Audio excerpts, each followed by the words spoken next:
ꯑꯩꯒꯤ ꯅꯨꯡꯁꯤꯖꯔꯕ ꯏꯔꯩꯕꯥꯛꯆꯥꯁꯤꯡ ꯈꯨꯔꯨꯝꯖꯔꯤ꯫ ꯀꯣꯔꯣꯅꯥꯒꯤ ꯃꯇꯝꯁꯤꯗ ꯃꯥꯂꯦꯝ ꯑꯁꯤꯗ ꯑꯍꯣꯡꯕ ꯀꯌꯥ ꯂꯥꯛꯂꯤ꯫ ꯉꯁꯤꯗꯤ ꯒꯖ ꯑꯅꯤꯒꯤ ꯂꯥꯞꯅꯕꯁꯤ ꯇꯉꯥꯏ ꯐꯗꯕ ꯑꯣꯏꯔꯛꯂꯤ꯫ ꯑꯋꯥꯕ ꯇꯥꯔꯕ ꯃꯇꯝꯁꯤꯗꯗꯤ ꯏꯃꯨꯡ ꯃꯅꯨꯡꯒꯤ ꯃꯤꯑꯣꯏꯁꯤꯡꯒ ꯄꯨꯟꯅ ꯑꯃꯗꯤ ꯅꯛꯁꯤꯟꯅꯕꯒꯤ ꯇꯥꯟꯖꯥ ꯑꯁꯤ ꯂꯥꯛꯂꯤ꯫ ꯑꯗꯨꯕꯨ ꯑꯁꯨꯛ ꯁꯥꯡꯈ꯭ꯔꯕ ꯃꯇꯝ ꯑꯁꯤꯗ ꯄꯨꯟꯅ ꯂꯩꯕ, ꯀꯝꯗꯧꯅ ꯂꯩꯕ, ꯃꯇꯝ ꯀꯔꯝꯅ ꯂꯦꯟꯕ, ꯃꯤꯠꯀꯨꯞ ꯈꯨꯗꯤꯡ ꯀꯔꯝꯅ ꯅꯨꯡꯉꯥꯏꯅ ꯂꯩꯒꯅꯤ?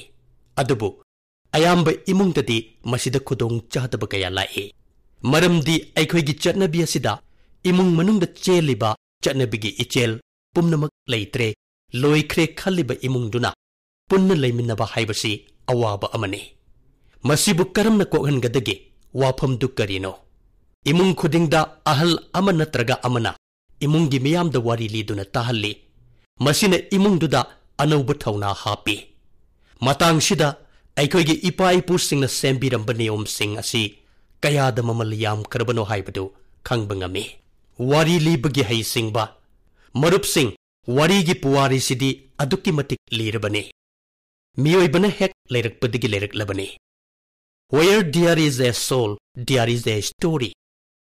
ꯋꯥꯔꯤꯅ ꯃꯤꯑꯣꯏꯕꯒꯤ ꯁꯦꯝ ꯁꯥꯕ ꯍꯩꯕ ꯑꯃꯗꯤ ꯊꯃꯣꯏꯒꯤ ꯑꯣꯏꯕ ꯐꯤꯕꯝꯗꯨꯕꯨ ꯎꯠꯊꯣꯛꯏ꯫ ꯋꯥꯔꯤꯒꯤ ꯃꯄꯥꯡꯒꯜ ꯑꯁꯤ ꯀꯌꯥꯝ ꯀꯟꯕꯒꯦ ꯍꯥꯏꯕꯗු ꯃꯃꯥꯅ ꯃꯆꯥ ꯑꯄꯤꯛꯄ ꯇꯨꯝꯕ ꯊꯦꯝꯕ ꯑꯃꯗꯤ ꯆꯥꯛ ꯄꯤꯖꯕ ꯃꯇꯝꯗ ꯋꯥꯔꯤ ꯂꯤꯕꯗꯨ ꯇꯥꯔꯒ ꯈꯪꯕ ꯉꯝꯒꯅꯤ꯫ ꯑꯩꯍꯥꯛꯀꯤ ꯄꯨꯟꯁꯤꯒꯤ ꯃꯇꯝ ꯀꯌꯥ ꯑꯃꯗꯤ ꯀꯣꯏꯆꯠ ꯆꯠꯄ, ꯂꯥꯏꯅꯤꯡꯕ ꯑꯃ ꯑꯣꯏꯅ ꯂꯦꯜꯂꯛꯂꯕꯅꯤ꯫ ꯀꯣꯏꯕꯅ ꯑꯩꯒꯤ ꯄꯨꯟꯁꯤ ꯑꯣꯏꯔꯛꯈꯤ꯫ ꯅꯨꯃꯤꯠ ꯈꯨꯗꯤꯡꯒꯤ ꯑꯅꯧꯕ ꯈꯨꯡꯒꯪ, ꯑꯅꯧꯕ ꯃꯤ, ꯑꯅꯧꯕ ꯏꯃꯨꯡ, ꯃꯤ ꯊꯦꯡꯅꯔꯤꯕ ꯑꯗꯨꯕꯨ ꯑꯩꯅ ꯆꯠꯂꯨꯕ ꯏꯃꯨꯡ ꯈꯨꯗꯤꯡꯗ ꯑꯩꯅ ꯑꯉꯥꯡꯁꯤꯡꯗ ꯍꯥꯏ, ꯅꯈꯣꯏ ꯑꯩꯉꯣꯟꯗ ꯋꯥꯔꯤ ꯑꯃꯠꯇ ꯂꯤꯌꯨꯗꯅ꯫ ꯑꯗꯨꯕꯨ ꯑꯉꯛꯄꯗꯤ ꯑꯉꯥꯡꯁꯤꯡꯗꯨꯅ ꯍꯥꯏ, ꯑꯩꯈꯣꯏ ꯋꯥꯔꯤ ꯂꯤꯔꯣꯏ ꯑꯪꯀꯜ, ꯐꯥꯒꯤ ꯑꯣꯏꯅ ꯍꯥꯏꯒꯦ꯫ ꯃꯈꯣꯏꯅꯁꯨ ꯑꯩꯉꯣꯟꯗ ꯑꯪꯀꯜ ꯐꯥꯒꯤ ꯈꯔ ꯍꯥꯏꯕꯤꯌꯨ꯫ ꯃꯈꯣꯏ ꯋꯥꯔꯤ ꯀꯔꯤꯅꯣ ꯈꯪꯗꯦ꯫ ꯃꯈꯣꯏꯒꯤ ꯄꯨꯟꯁꯤꯗꯨ ꯐꯥꯒꯤꯗ ꯑꯗꯨꯝ ꯂꯣꯏꯁꯤꯟꯈ꯭ꯔꯦ꯫ ꯃꯔꯨꯞꯁꯤꯡ, ꯚꯥꯔꯠꯇ ꯋꯥꯔꯤ ꯂꯤꯅꯕꯒꯤ ꯆꯠꯅꯕꯤ ꯑꯁꯤ ꯌꯥꯝꯅ ꯆꯥꯎꯈꯠꯂꯝꯃꯤ꯫ ꯍꯤꯇꯣꯞ ꯗꯦꯁ ꯑꯃꯗꯤ ꯄꯟꯆꯇꯟꯇ꯭ꯔꯒꯤ ꯆꯠꯅꯕꯤꯗ ꯋꯥꯔꯤꯁꯤꯡꯗ ꯁꯥ ꯎꯆꯦꯛꯁꯤꯡ ꯑꯃꯗꯤ ꯍꯦꯂꯣꯏꯒꯤ ꯚꯥꯞꯅ ꯁꯥꯕ ꯋꯥꯔꯤꯁꯤꯡꯅ ꯍꯩꯁꯤꯡꯕ ꯑꯃꯗꯤ ꯂꯧꯁꯤꯡꯒꯤ ꯋꯥꯐꯝꯕꯨ ꯂꯥꯏꯅ ꯈꯪꯍꯟꯕ ꯉꯝꯕ ꯂꯝꯁꯤꯗ ꯄꯣꯛꯄ ꯃꯤꯅꯤ ꯍꯥꯏꯕꯒꯤꯗꯃꯛ ꯆꯥꯎꯊꯣꯛꯆꯩ꯫ ꯑꯩꯈꯣꯏꯒꯤ ꯋꯥꯔꯤ ꯂꯤꯕꯒꯤ ꯆꯠꯅꯕꯤ ꯂꯩ꯫ ꯙꯔꯃꯗ ꯌꯨꯝꯐꯝ ꯑꯣꯏꯕ ꯋꯥꯔꯤꯁꯤꯡ ꯂꯤꯕꯒꯤ ꯆꯠꯅꯕꯤꯁꯤ ꯊꯥꯏꯅꯗꯒꯤ ꯍꯧꯔꯛꯂꯕꯅꯤ꯫ ꯃꯁꯤꯗ ꯀꯥꯇꯥꯀꯥꯜ ꯈꯦꯔꯝꯁꯨ ꯌꯥꯎꯔꯤ꯫ ꯑꯩꯈꯣꯏꯒꯤ ꯂꯝꯁꯤꯗ ꯐꯨꯡꯒꯥꯋꯥꯔꯤ ꯃꯈꯜ ꯀꯌꯥꯅꯤ꯫ ꯇꯥꯃꯤꯜ ꯅꯥꯗꯨ ꯑꯃꯁꯨꯡ ꯀꯦꯔꯂꯥꯗ ꯋꯥꯔꯤ ꯂꯤꯕꯒꯤ ꯆꯠꯅꯕꯤ ꯑꯁꯤ ꯌꯥꯝꯅ ꯄꯥꯝꯅꯩ꯫ ꯃꯁꯤꯕꯨ ꯕꯤꯂꯨ ꯄꯥꯠ ꯍꯥꯏꯅ ꯈꯪꯅꯩ꯫ ꯃꯁꯤꯗ ꯋꯥꯔꯤ ꯑꯃꯗꯤ ꯏꯁꯩꯒꯤ ꯄꯨꯛꯅꯤꯡ ꯍꯨꯔꯕ ꯂꯤꯄꯨꯟ ꯑꯗꯨ ꯎꯔꯤ꯫ ꯚꯥꯔꯠꯇ ꯍꯪꯒꯤ ꯂꯥꯏꯒꯤ ꯌꯥꯝꯅ ꯐꯖꯔꯕ ꯆꯠꯅꯕꯤ ꯑꯃꯁꯨ ꯂꯩꯔꯤ꯫ ꯍꯧꯖꯤꯛꯇꯤ ꯁꯥꯏꯟꯁ ꯑꯃꯁꯨꯡ ꯁꯥꯏꯟꯁ ꯐꯤꯛꯁꯟꯒ ꯃꯔꯤ ꯂꯩꯅꯕ ꯋꯥꯔꯤ ꯂꯤꯅꯕꯒꯤ ꯆꯠꯅꯕꯤ ꯑꯃ ꯂꯩꯔꯦ꯫ ꯃꯤ ꯈꯔꯅ ꯋꯥꯔꯤ ꯂꯤꯕꯒꯤ ꯆꯠꯅꯕꯤ ꯑꯁꯤꯕꯨ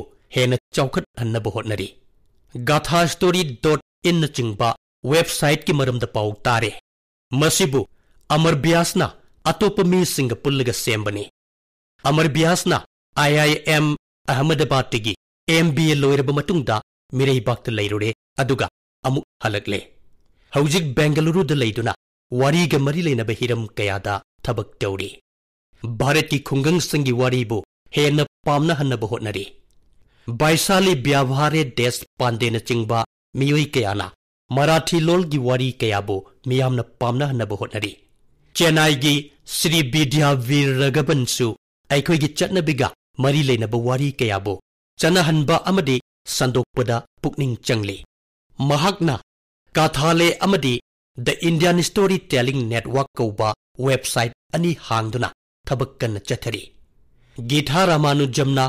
kathale.org ꯗ ꯋꯥꯔꯤꯁꯤꯡꯗ ꯄꯨꯛꯅꯤꯡ ꯆꯪꯅ ꯊꯕꯛ ꯇꯧꯔꯤ꯫ ꯂꯣꯏꯅꯅ ꯗ ꯏꯟꯗꯤꯌꯟ ꯁ꯭ꯇꯣꯔꯤ ꯇꯦꯂꯤꯡ ꯅꯦꯠꯋꯥꯔꯛꯀꯤ ꯃꯇꯦꯡꯅ ꯇꯣꯉꯥꯟ ꯇꯣꯉꯥꯟꯕ ꯁꯍꯔꯁꯤꯡꯒꯤ ꯁ꯭ꯇꯣꯔꯤ ꯇꯦꯂꯔꯒꯤ ꯅꯦꯠꯋꯥꯔꯛ ꯁꯦꯝꯅꯕ ꯍꯣꯠꯅꯔꯤ꯫ ꯕꯦꯡꯒꯂꯨꯔꯨꯒꯤ ꯕꯤꯀ꯭ꯔꯝ ꯁ꯭ꯔꯤꯙꯔꯅ ꯕꯥꯄꯨꯒ ꯃꯔꯤ ꯂꯩꯅꯕ ꯋꯥꯔꯤꯁꯤꯡꯗ ꯄꯨꯛꯅꯤꯡ ꯀꯟꯅ ꯆꯪꯂꯤ꯫ ꯃꯈꯣꯏꯗ ꯅꯠꯇꯅ ꯍꯤꯔꯝ ꯑꯁꯤꯗ ꯊꯕꯛ ꯇꯧꯔꯤꯕ ꯃꯤꯑꯣꯏ ꯀꯌꯥ ꯂꯩ꯫ ꯃꯈꯣꯏꯒꯤ ꯃꯔꯝꯗ ꯁꯣꯁꯤꯌꯦꯜ ꯃꯤꯗꯤꯌꯥꯗ ꯁꯣꯏꯗꯅ ꯁꯤꯌꯔ ꯇꯧꯕꯤꯌꯨ꯫ ꯉꯁꯤ ꯕꯦꯡꯒꯂꯨꯔꯨꯒꯤ ꯁ꯭ꯇꯣꯔꯤ ꯇꯦꯂꯤꯡ ꯁꯣꯁꯥꯏꯇꯤꯒꯤ ꯏꯆꯜ ꯑꯄꯔꯅꯥ ꯑꯊ꯭ꯔꯦꯌꯥ ꯑꯃꯗꯤ ꯃꯥꯒꯤ ꯀꯥꯡꯕꯨ ꯂꯩꯔꯦ꯫ ꯃꯈꯣꯏꯒ ꯋꯥꯔꯤ ꯉꯥꯏꯍꯥꯛ ꯁꯥꯟꯅꯁꯤ꯫ ꯍꯜꯂꯣ, ꯈꯨꯔꯨꯝꯖꯔꯤ ꯏꯀꯥꯏ ꯈꯨꯝꯅꯖꯔꯕ ꯄ꯭ꯔꯙꯥꯟ ꯃꯟꯇ꯭ꯔꯤꯖꯤ ꯀꯝꯗꯧꯕꯤꯔꯤ ꯑꯩ ꯅꯨꯡꯉꯥꯏꯔꯤ ꯑꯄꯔꯅꯥꯖꯤ ꯅꯍꯥꯛꯇꯤ ꯀꯝꯗꯧꯕꯤꯔꯤꯒꯦ ꯌꯥꯝꯅ ꯅꯨꯡꯉꯥꯏꯖꯔꯤ ꯁꯔ ꯑꯍꯥꯟꯕꯗ ꯑꯩꯍꯥꯛꯅ ꯕꯦꯡꯒ꯭ꯂꯣꯔ ꯁ꯭ꯇꯣꯔꯤ ꯇꯦꯂꯤꯡ ꯁꯣꯁꯥꯏꯇꯤꯒꯤ ꯃꯥꯏꯀꯩꯗꯒꯤ ꯊꯥꯒꯠꯄ ꯐꯣꯡꯗꯣꯛꯆꯔꯤ ꯑꯗꯣꯝꯅ ꯑꯩꯈꯣꯏꯒꯨꯝꯕ ꯀꯂꯥꯀꯥꯔꯁꯤꯡꯕꯨ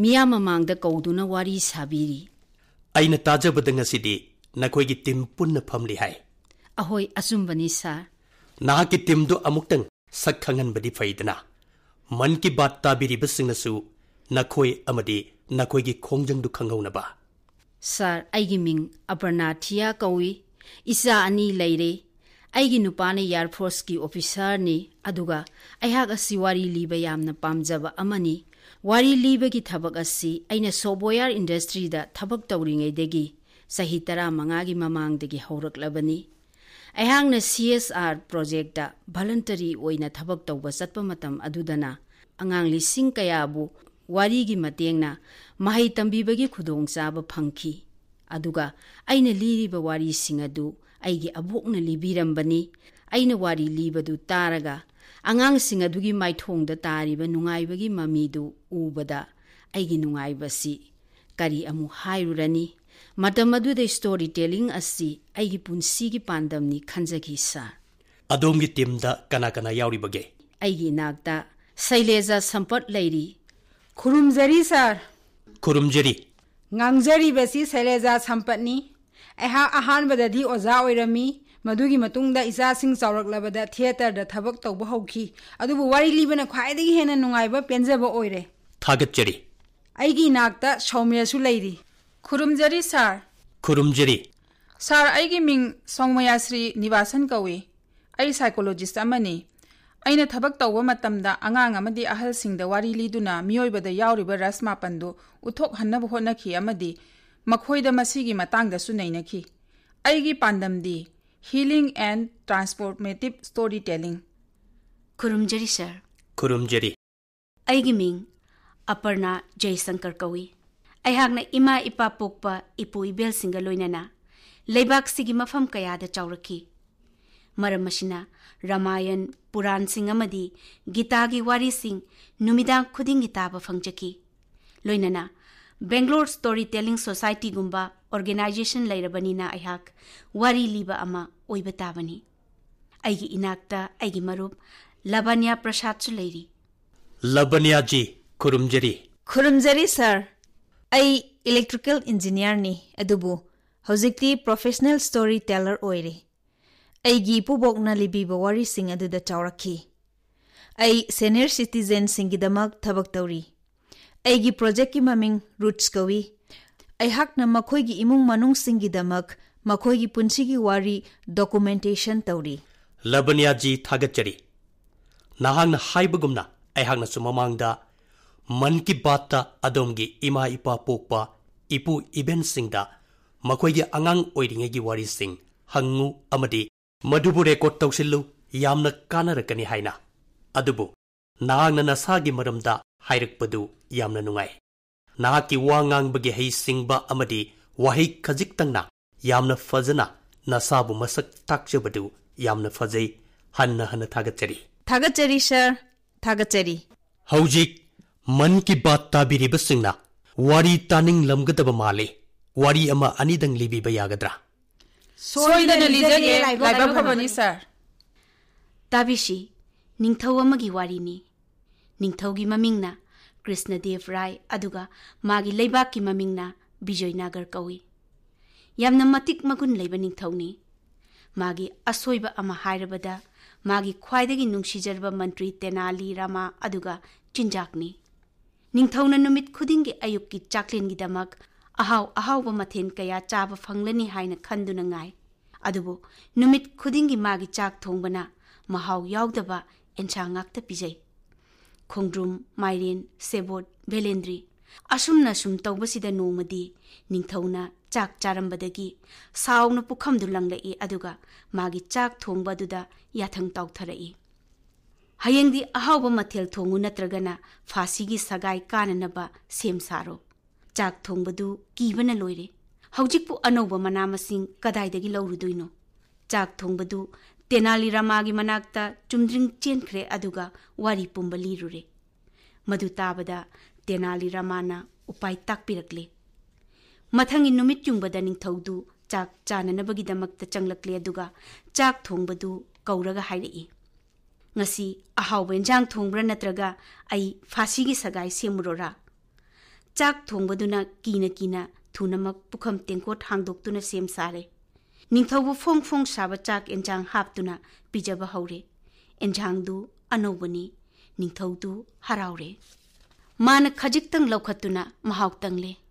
Wa kayada hawkraba enjang no. Sebot tongna su chamde, mairen dongna su thumde. Chak thongbaduna maru marangdu ngauduna taktuna thakpadu phajana mahaw leire. Makhutu lekladuna harauraba ningthauaduna chak thongbadubu kausilaga hanglami. Masi kari enjang no. Ningthina tambiraba chak thongbaduna paukhum pirai. Iningthau masi luhup uppa khamen kawi. Ibungo nahak kumba mahaksu mana masing sigi ningthauni. Maramasina atopa mana masing singna khamenbu luhup upiribani. Ningthawadu yamna haraure. Man hairei. Ngasidagi ai luhup uppa khamen asi charagani. Ai hakta natana aigi laibak asida subnatangi khamendang thongani. Atopa mana masing amata thongloi. Ningthaw amadi miyam pumba haraure. Ahobadadi mayam pumba anauba ensang sabaduna haraunare. Adubu sum kushilaklabadudadi apambadu karahantarakle. Imung amada maru marang yamna thakpa khamen thongbada atopa imung amadana khamen kanghau iman manare. Khamen amatana shaklon kaya lawba ngamgadawribano. Tabna ningthawsu chaba ngamlaktare. Numit khudingi khamen. Nongmadi ningthawna chak thongbadu kaure aduga yamna thina chaire. Nangonda kanana khamengi makokta khamen luhup uppi hai.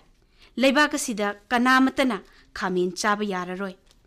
Hayengdagi enjang ama hekta thongba yagani khamendi thongba yararoi. Ining thogi yathang ikok nonjari. Chak thongbadu chumdring Tenali Ramagi manakta chatkre. Tenali Ramagi makhong konduna hairei. Mantri bungo thagachari. Nahakna aigi thawai kanbire. Nahaki laushingdagi haujikti ining thauda enjang ama hekta pijaba yarani. Tenali Ramana nokladuna hairei. Ining thauba harau hanba ngamdrabadi mantri lairibagi kari kanari. Mataw asumna ningthau Krishna Dev Rai amadi mantri Tenali Ramagi wari kaya lairi mi singna tanari thagachari. Adomna asuki matik hai singna mamut tana libiri. Angang ahal ataba singna kauba ngamlaroi. Adomna yamna ningthina libikre. Tanja chanaruba haibaduni portion masu pangthokli. Adom gi wari su chinjak kamari leinari. Adom gumba storyteller mayamna haugalagli mirol asida aikhoigi laibak ki thoidok hendok pamiyoi sing ima sing iche singi maramdasu wari gi kuthangda khanganaba honaba yai. Aikhoigi wari gi mahey asibu hena sangdok anaba khanganaba honaba tai. Yumthong khudingda angang singbu wari tahanba sina miyam gi punsida achouba khudol ama pigadawribani. Masigi atmosphere ama sembatai mayam ga wari sanaba fangbasi yamna nungaijai pumnamakpu yaipa paujel pijari thagachari sir. Wari sigi matung inna nat ki ichel bu makhata na puthanabagi wari ichel ise singdagi tajare. Aihangna wari sanajaba matamdu onthokna sangre. Man ki baat ki matam sidadi akaknaba oibanina wafam pumba Narendra Modi app ta upload tawjarage haina khanjare. Mapung pharaba wari maduda soidana tabiyo. Haujik man ki baat sidadi masigi saruk khara khaktamakni aihakna thamjaribasi. Aihakna haijaningli bawafamdi chayol khudingi yum khudingmak wari libinaba matam ngai haktangdi kaithokpiyo. Miyoi amana hiram ama lokhatpiyo khudamoina kathokpagi thauna fabagi mingchat urong khinbagi hiram amada imungi miyoi pumba punsinabiduna amamamta oina wari libiba yai. Yengbiyo matamduda imung aduda achouba langai ama soidana leiragadabani. Research ki achouba thabak ama pangthoklagani. Punna nungai minagani. Anauba thauna anauba thawai ama pangba ngamjagani. Asumna ꯑꯩꯈꯣꯏ ꯑꯇꯣꯞꯄ ꯊꯕꯛ ꯑꯃꯒꯁꯨ ꯄꯥꯡꯊꯣꯛꯄ ꯌꯥꯔꯤ꯫ ꯋꯥꯔꯤ ꯂꯤꯕꯤꯔꯤꯕ ꯄꯨꯝꯅꯃꯛꯇ ꯑꯩꯅ ꯍꯥꯏꯖꯅꯤꯡꯕꯗꯤ ꯍꯧꯖꯤꯛ ꯑꯩꯈꯣꯏ ꯅꯤꯡꯇꯝꯕꯒꯤ ꯆꯍꯤ 65 ꯁꯨꯔꯛꯄ ꯀꯨꯝꯑꯣꯟ ꯄꯥꯡꯊꯣꯛꯀꯗꯧꯔꯤ꯫ ꯃꯤꯅꯥꯏ ꯌꯣꯜꯍꯤꯡ ꯊꯥꯡꯂꯤꯉꯩ ꯃꯇꯝꯒꯤ ꯊꯧꯅꯥ ꯄꯤꯕ ꯋꯥꯔꯤ ꯊꯧꯗꯣꯛ ꯀꯌꯥꯕꯨ ꯑꯩꯈꯣꯏꯅ ꯋꯥꯔꯤ ꯑꯣꯏꯅ ꯁꯟꯗꯣꯛꯄ ꯌꯥꯔꯣꯏꯗ꯭ꯔꯥ? ꯃꯔꯨꯑꯣꯏꯅ 1948ꯇꯒꯤꯅ 1998 ꯐꯥꯎꯕꯒꯤ ꯊꯧꯗꯣꯛ ꯃꯆꯥ ꯃꯆꯥꯁꯤꯡ ꯑꯩꯈꯣꯏꯒꯤ ꯑꯅꯧꯕ ꯃꯤꯔꯣꯜꯁꯤꯡꯗ ꯋꯥꯔꯤ ꯑꯣꯏꯅ ꯈꯪꯍꯟꯕ ꯌꯥꯏ꯫ ꯊꯕꯛ ꯑꯁꯤ ꯁꯣꯏꯗꯅ ꯄꯥꯡꯊꯣꯛꯄꯤꯔꯛꯀꯅꯤ ꯍꯥꯏꯅ ꯑꯩꯍꯥꯛꯅ ꯊꯥꯖꯖꯩ꯫ ꯋꯥꯔꯤ ꯂꯤꯕꯒꯤ ꯑꯁꯤꯒꯨꯝꯕ ꯑꯥꯔꯠ ꯑꯁꯤ ꯂꯩꯕꯥꯛꯁꯤꯗ ꯍꯦꯟꯅ ꯆꯦꯠꯁꯤꯟꯍꯟꯅꯕ, ꯍꯦꯟꯅ ꯁꯟꯗꯣꯛꯈꯤꯅꯕ ꯑꯗꯨꯒ ꯏꯔꯥꯏ ꯂꯥꯏꯍꯟꯅꯕ ꯑꯩꯈꯣꯏ ꯄꯨꯟꯅ ꯍꯣꯠꯅꯃꯤꯟꯅꯁꯤ꯫ ꯑꯩꯒꯤ ꯅꯨꯡꯁꯤꯖꯔꯕ ꯏꯔꯩꯕꯥꯛꯆꯥꯁꯤꯡ, ꯍꯧꯖꯤꯛ ꯋꯥꯔꯤꯒꯤ ꯇꯥꯏꯕꯪꯁꯤꯗꯒꯤ ꯂꯥꯞꯅ ꯏꯔꯦꯜꯕꯨꯡ 8 ꯂꯥꯅ ꯆꯠꯂꯁꯤ꯫ ꯈꯣꯟꯖꯦꯜ ꯑꯁꯤ ꯇꯥꯕꯤꯌꯨ꯫ ꯈꯨꯔꯨꯝꯖꯔꯤ ꯏꯆꯤꯜ ꯏꯅꯥꯎ ꯏꯆꯜ ꯏꯆꯦ ꯄꯨꯝꯅꯃꯛ, ꯑꯩꯒꯤ ꯃꯤꯡ ꯁꯦꯗꯨ ꯗꯦꯝꯕꯦꯂꯥ ꯀꯧꯏ꯫ ꯑꯩꯍꯥꯛ ꯋꯦꯁꯠ ꯑꯐ꯭ꯔꯤꯀꯥꯒꯤ ꯃꯥꯂꯤ ꯍꯥꯏꯕ ꯃꯐꯝꯗꯨꯗꯒꯤꯅꯤ꯫ ꯑꯩꯍꯥꯛꯅ ꯐꯦꯕ꯭ꯔꯨꯋꯥꯔꯤ ꯊꯥꯗ ꯚꯥꯔꯠꯇ ꯂꯥꯛꯄ ꯃꯇꯝꯗ ꯂꯥꯏꯅꯤꯡ ꯂꯤꯆꯠꯀꯤ ꯈ꯭ꯋꯥꯏꯗꯒꯤ ꯆꯥꯎꯕ ꯀꯨꯝꯍꯩ ꯀꯨꯝꯚ ꯃꯦꯂꯥ ꯌꯥꯎꯅꯕꯒꯤ ꯇꯥꯟꯖꯥ ꯐꯪꯖꯈꯤ꯫ ꯃꯁꯤ ꯑꯩꯒꯤꯗꯃꯛꯇꯗꯤ ꯌꯥꯝꯅ ꯆꯥꯎꯊꯣꯛꯆꯅꯤꯡꯉꯥꯏꯅꯤ꯫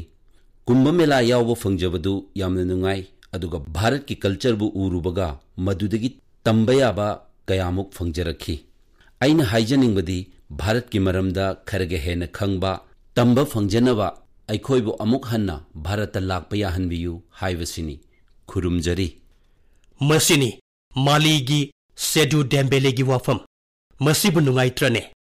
ꯃꯥꯂꯤ ꯚꯥꯔꯠꯇꯒꯤ ꯂꯥꯞꯅ ꯅꯣꯡꯆꯨꯞ ꯑꯐ꯭ꯔꯤꯀꯥꯒꯤ ꯌꯥꯝꯅ ꯆꯥꯎꯈ꯭ꯔꯕ ꯑꯗꯨꯒ ꯂꯦꯟꯂꯣꯛ ꯑꯣꯏꯕ ꯂꯩꯕꯥꯛ ꯑꯃꯅꯤ꯫ ꯁꯦꯗꯨ ꯗꯦꯝꯕꯦꯂꯦ ꯑꯁꯤ ꯃꯥꯂꯤꯒꯤ ꯀꯤꯇꯥ ꯀꯧꯕ ꯁꯍꯔ ꯑꯃꯒꯤ ꯄꯕ꯭ꯂꯤꯛ ꯁ꯭ꯀꯨꯜ ꯑꯃꯗ ꯑꯣꯖꯥ ꯑꯣꯏꯕꯅꯤ꯫ ꯃꯍꯥꯛꯅ ꯑꯉꯥꯡꯁꯤꯡꯗ ꯏꯪꯂꯤꯁ, ꯃ꯭ꯌꯨꯖꯤꯛ ꯑꯗꯨꯒ ꯄꯦꯟꯇꯤꯡ, ꯗ꯭ꯔꯣꯋꯤꯡ ꯇꯥꯛꯄꯤ ꯇꯝꯕꯤ꯫ ꯑꯗꯨꯕꯨ ꯃꯍꯥꯛꯄꯨ ꯌꯥꯝꯅ ꯈꯪꯅꯕ ꯑꯃꯒ ꯂꯩꯔꯤ, ꯃꯥꯂꯤꯒꯤ ꯍꯤꯟꯗꯨꯁꯇꯥꯟꯒꯤ ꯕꯥꯕꯨ ꯍꯥꯏꯕꯁꯤꯅꯤ꯫ ꯃꯥꯕꯨ ꯑꯁꯨꯝꯅ ꯍꯥꯏꯅꯕꯁꯤꯅ ꯃꯉꯣꯟꯗ ꯆꯥꯎꯊꯣꯛꯆꯕ ꯐꯥꯎꯖꯩ꯫ ꯅꯣꯡꯃꯥꯏꯖꯤꯡ ꯈꯨꯗꯤꯡꯒꯤ ꯅꯨꯃꯤꯗꯥꯡꯋꯥꯏꯔꯝꯗ ꯃꯥꯂꯤꯗ ꯄꯨꯡ ꯑꯃ ꯔꯦꯗꯤꯑꯣ ꯄ꯭ꯔꯣꯒ꯭ꯔꯥꯝ ꯃꯍꯥꯛꯅ ꯂꯥꯎꯊꯣꯛꯏ꯫ ꯄ꯭ꯔꯣꯒ꯭ꯔꯥꯝ ꯑꯁꯤꯒꯤ ꯃꯃꯤꯡ ꯏꯟꯗꯤꯌꯟ ꯐ꯭ꯔꯤꯀ꯭ꯋꯦꯟꯁꯤ ꯑꯣꯟ ꯕꯣꯂꯤꯋꯨꯗ ꯁꯣꯡꯁ ꯀꯧꯏ꯫ ꯑꯁꯨꯝꯅ ꯆꯠꯊꯔꯛꯄ ꯄ꯭ꯔꯣꯒ꯭ꯔꯥꯝꯁꯤ ꯆꯍꯤ 19 ꯃꯄꯨꯡ ꯐꯥꯔꯛꯂꯦ꯫ ꯄ꯭ꯔꯣꯒ꯭ꯔꯥꯝ ꯑꯁꯤ ꯂꯥꯟꯊꯣꯛꯂꯤꯉꯩꯗ ꯃꯍꯥꯛꯅ ꯐ꯭ꯔꯦꯟꯁꯀ ꯂꯣꯏꯅꯅ ꯃꯥꯂꯤꯒꯤ ꯈꯨꯅꯨꯡꯂꯣꯜ ꯕꯝꯕꯥꯔꯥ ꯍꯥꯏꯕꯁꯤꯗꯁꯨ ꯀꯃꯦꯟꯇꯔꯤ ꯍꯦꯛ ꯄꯤ꯫ ꯃꯁꯤ ꯌꯥꯝꯅ ꯗ꯭ꯔꯥꯃꯥꯇꯤꯛ ꯑꯣꯏꯕ ꯃꯑꯣꯡꯗꯅꯤ꯫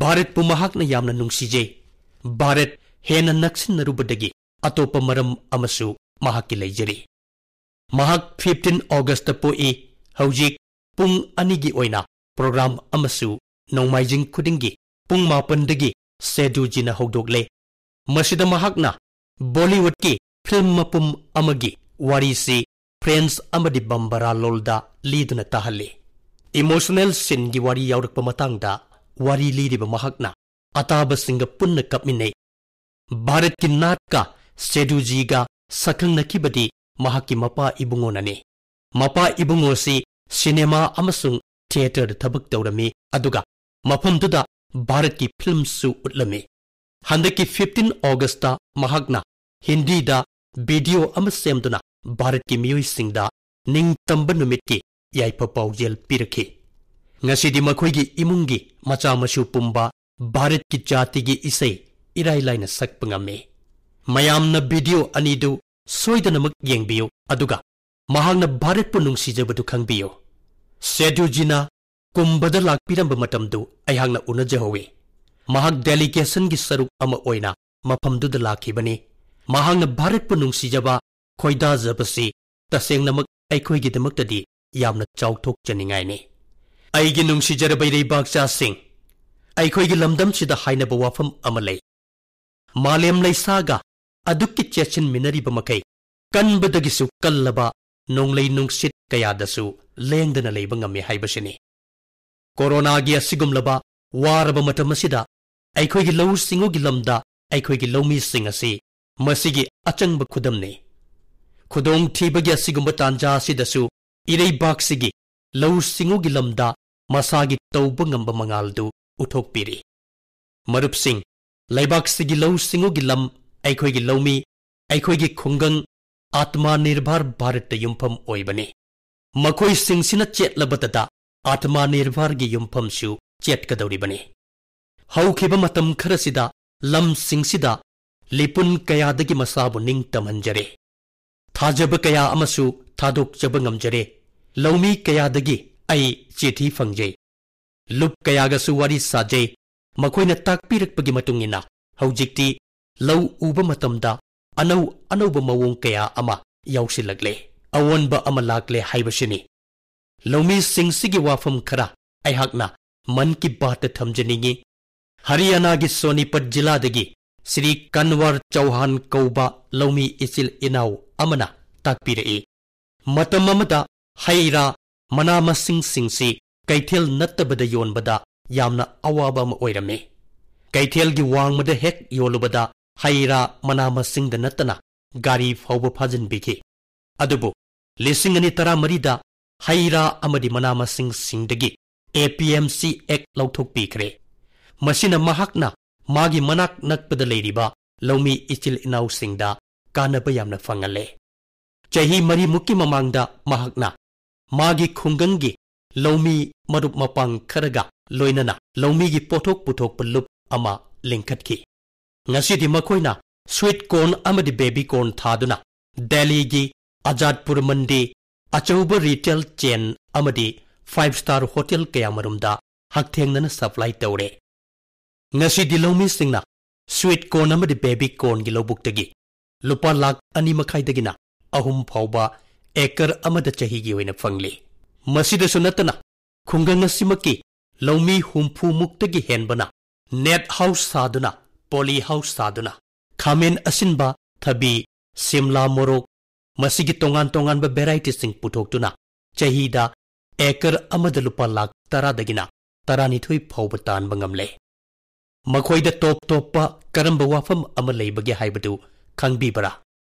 ꯃꯈꯣꯏꯒꯤ ꯍꯩ ꯔꯥ ꯃꯅꯥ ꯃꯁꯤꯡꯁꯤꯡꯁꯤ ꯃꯐꯝ ꯑꯃꯗ ꯍꯦꯛꯇ ꯀꯅꯥꯒꯨꯝꯕ ꯑꯃꯗ ꯑꯗꯨꯃꯛ ꯌꯣꯟꯅꯕꯒꯤ ꯃꯄꯥꯡꯒꯜꯗꯨ ꯂꯩꯖꯔꯦ꯫ ꯑꯁꯤꯒꯨꯝꯕ ꯄꯥꯡꯒꯜꯁꯤꯅꯤ ꯃꯈꯣꯏꯅ ꯃꯥꯡꯂꯣꯝꯗ ꯆꯪꯁꯤꯟꯕꯒꯤ ꯌꯨꯝꯐꯝꯁꯨ꯫ ꯍꯧꯖꯤꯛꯇꯤ ꯍꯥꯏꯔꯤꯕ ꯄꯥꯡꯒꯜꯁꯤ ꯂꯩꯕꯥꯛꯁꯤꯒꯤ ꯑꯇꯩ ꯂꯧꯃꯤꯁꯤꯡꯗꯁꯨ ꯐꯪꯂꯦ꯫ ꯍꯩ ꯔꯥ ꯃꯅꯥ ꯃꯁꯤꯡꯗ ꯅꯠꯇꯦ, ꯐꯧ, ꯒꯦꯍꯨ, ꯍꯪꯒꯥꯝ, ꯆꯨꯅꯆꯤꯡꯕ ꯊꯥꯔꯤꯕꯁꯤꯡꯁꯤꯁꯨ ꯃꯁꯥ ꯃꯁꯥꯒꯤ ꯑꯄꯥꯝꯕ ꯃꯇꯨꯡ ꯏꯟꯅ ꯃꯃꯜ ꯀꯥꯕ ꯃꯐꯝꯗ ꯌꯣꯟꯅꯅꯕꯒꯤ ꯅꯤꯡꯇꯝꯕꯗꯨ ꯐꯪꯂꯦ꯫ ꯃꯔꯨꯞꯁꯤꯡ, ꯆꯍꯤ 3-4ꯒꯤ ꯃꯃꯥꯡꯗ ꯃꯍꯥꯔꯥꯁꯇ꯭ꯔꯗ ꯍꯩ ꯔꯥ ꯑꯃꯗꯤ ꯃꯅꯥ ꯃꯁꯤꯡꯗꯒꯤ APMC ꯂꯧꯊꯣꯛꯈ꯭ꯔꯕꯅꯤ꯫ ꯑꯁꯤꯒꯨꯝꯕ ꯑꯑꯣꯟꯕ ꯑꯁꯤꯅ ꯃꯍꯥꯔꯥꯁꯇ꯭ꯔꯗ ꯍꯩ ꯔꯥ ꯑꯃꯗꯤ ꯃꯅꯥ ꯃꯁꯤꯡ ꯊꯥꯕꯤꯔꯤꯕ ꯂꯧꯃꯤꯁꯤꯡꯒꯤ ꯐꯤꯚꯝꯗ ꯀꯔꯝꯕ ꯑꯍꯣꯡꯕ ꯂꯥꯛꯈꯤꯕꯒꯦ ꯍꯥꯏꯕꯗꯨꯒꯤ ꯈꯨꯗꯝꯅꯤ꯫ Shri Swami Samarth farmers producer company limited ꯃꯁꯤ ꯂꯧꯃꯤꯁꯤꯡꯅ ꯄꯨꯟꯁꯤꯟꯕꯅꯤ꯫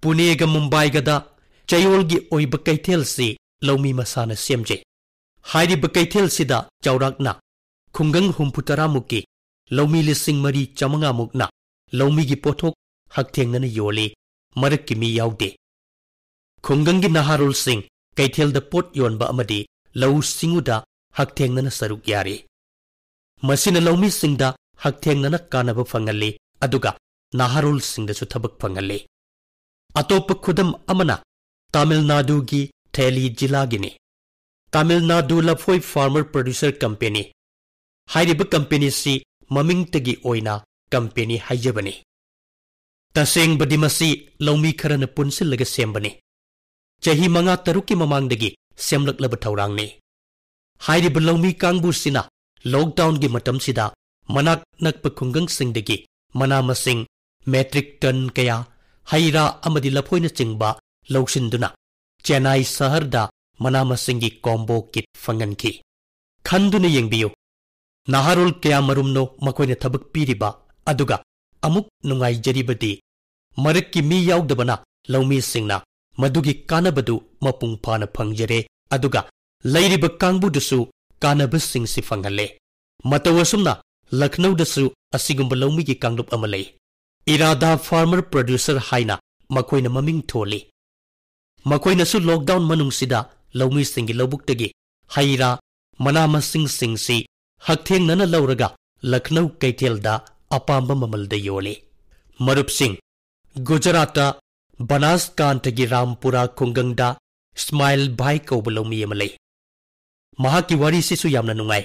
Smile bhaigi mapa bungdusu lau urami adubu madu mangonda mangjabata saruk oike. Maramaduna mapa bungna lau ubase kaya pamde. Imung manunggi athing balaidunasu Smile bhaigi wakalda lau uba haibasi mangjabata oy haiba wakalon honghallage haina lepki. Mahangna lau uba hauki.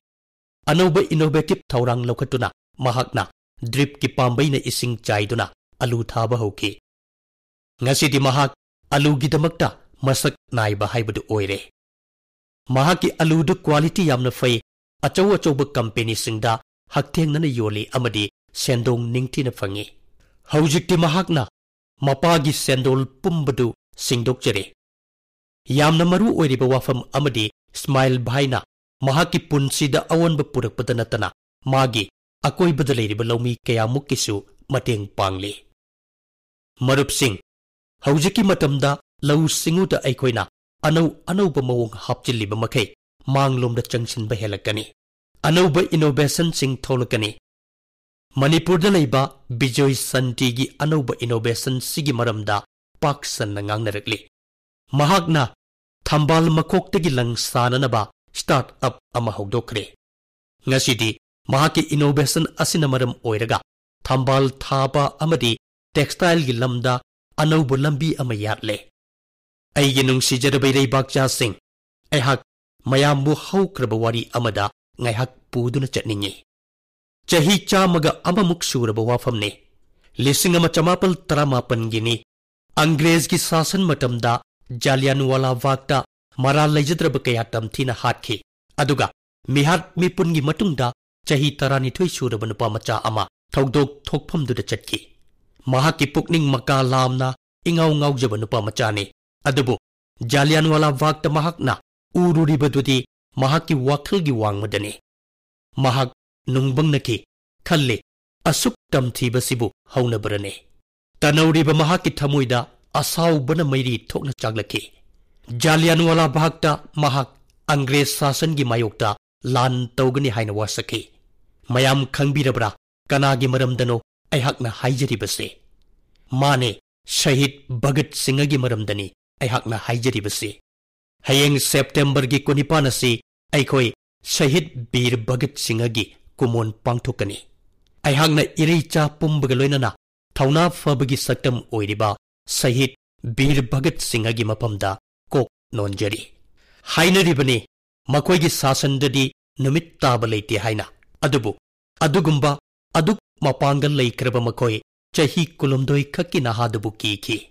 Shahid Bhagat Singh di thauna fabaga loinana yamna sukhang heiba haibadu oiki. Mahaki punsigi maramda thoina nungnang lupatawdana Bhagat Singh amadi mahaki khongloi singna thauna fana mairong yaduna leibak sina ning tamlakpada achauba mateng pangki. Mahak teamwork ta thajaba thamki. Lala Lajpat Rai, Chandrasekhar Azad, Sukhdeva, Rajguru na chingbaga loinaki. Mahak mission amakaktamak puduna hingki. Aduga mission adudi Bharat pu miyot minay sidagi Angrez sasan sidagi ning tamhanba haibasini. Aihakna Namo Epta Hyderabad tagi Ajay FG gi comment pajaki. Mahangna ibirakpada ngasigi mirolna Bhagat Singh kamdauna oiba ngamgadagi haibasini. Haijaningli badi Bhagat Singh oiba ngamba natraga ngamdabagi wafamdi nathai biraga. Bhagat Singh gumba laibak sibu nungsiba laibak sigidamakta karigumba khara tauge haina aikoi pumnamaki thamuida phaubusina Shahid Bhagat Singh gi mapamda aikoina kachaba khwaidagi fajaraba haikat laikat oigani. Chahi marigi mamangda chaurakna asigumba tanja asi oigani. Surgical strike ki matamda malem pumbana aikoi thauna faraba lanmi sing sigi thauna hanba laitaba matik unakhrabani. Aikoi thauna faraba lanmi sing sigi amatta ngairaba pandamdi Bharat imagi ikai khumnaba ngakpa mathauda mang thaduna changsinba asini. Aigi nungsijarabay leibakcha sing lakadoriba matam singsida Bharat imabu semgat sagatpada mutnaidraba mingchat urong khenbiramba athoiba kayabu ningsingjagadoribani. October 2 asi aikoi pumnamaki oina senglaba amadi thawinchil piba numitni. Numit asi Bharat Imangi मचा अनि महात्मा गांधी अमदी लाल बहादुर शास्त्री बु निंगसिंगब नुमितनी Coke नोंजनिंगाई मक ओइरबा बापू गी वाखलोन अमदी freedom हौजिकने हेना मरु ओइबा हेनगलकली महाकी वाखलोन महाकी spirit असिबु अखोइना खंगलमलबा लंबी तुदा चलमलबदी ngasi आत्मनिर्भर भारत अभियान गी मथौ तारमलोय बापू गी पुनसिना अखोइदा निंगसिंगहलिबदी लाइरबदगिसु लाइरब मियोइसिंगी याइफबा हाइबसिने शास्त्री जी की पुनसिना अखोइदा नोलुकना अमदी चमना हिंगननबगी पाउजेल पीरे अक्टोबर 13 असि अखोइगी दमक्तदी थोइदोकप नुमित अमने नुमित असि अखोइगी भारत रत्न लोकनायक जयप्रकाश जी की कुमोन सुनिंग सिंगनी जेपी ना अखोइगी लोकतंत्रिकपु ngaknaba honabada mangjil thabagi thaudang yabiki अखोइ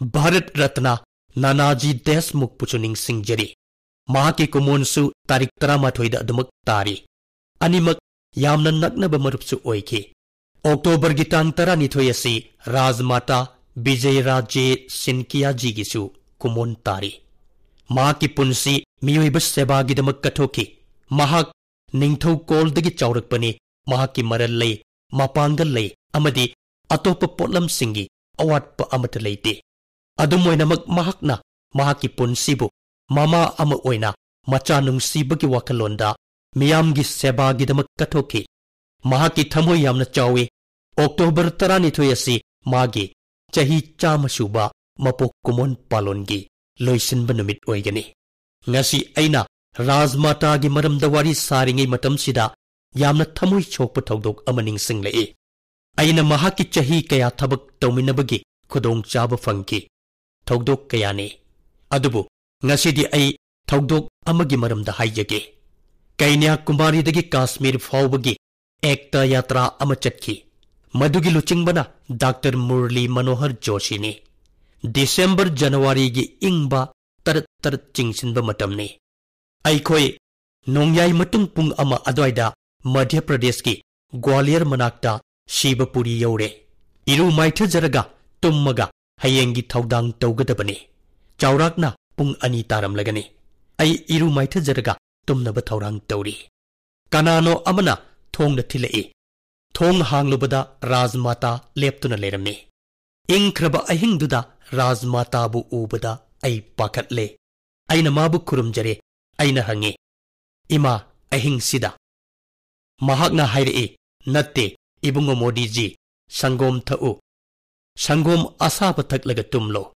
यैंगंग थाकपा संगोम पुरगा लाक्लबने अदुबु मान संगोम पिथकलिबदु अइहाक्त नत्ते अखोइगी खोंगचट की सेम सारिबा थौमी 30-40 अदुदा ड्राइवर सु याउरी पुम्नमकी का चट्टुना अहिंगी पुंग अनिदा संगोम पिथकली ममाना मचा नुंगसीबगी चाउरब खुदमने काउब ngamlaroi मखोइगुंबा अथोइबिसिंगना कथोकपा अमदी लाइनिंगना लाइबाक असिबु सेम्बिरंबने मसी अखोइगी लाइबक फबने अथोइब मियोइसिंग असिना पेंजनबा अखोइ पुंबना अनोब भारत अमा सेमलसे अइगी नुंगसिजरबै बागजासिंग कोरोनागी मतमसिदा अइना अमुक्का हन्ना मयामदा निंगसिंगजरी मास्क उपियो माइ कुप्तना मपान थोकपिगनो गज अनिगी Arap ngakpana adom amadi adomgi imungbu kanba ngamgani masi corona bu lanthengna khutlaine